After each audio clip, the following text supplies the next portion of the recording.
Alis na tayo. Disgat ko. Ang buhok ko kalat. Good morning! Where are you going? Church, ah?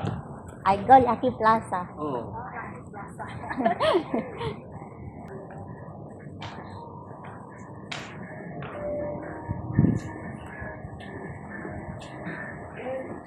So, ayan.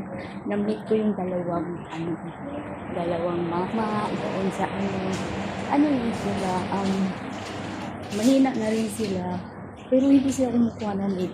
Ako, manifest na kumuha sila ng katulong para meron akong mai-recommend. Charing. Ang init. So, ayan guys. Lalayas ang inyong nanay. Charing. Layas ako kasi gusto kong bumanas nga. So, dito tayo sa mainitan kasi para mainitan din ako. Charing.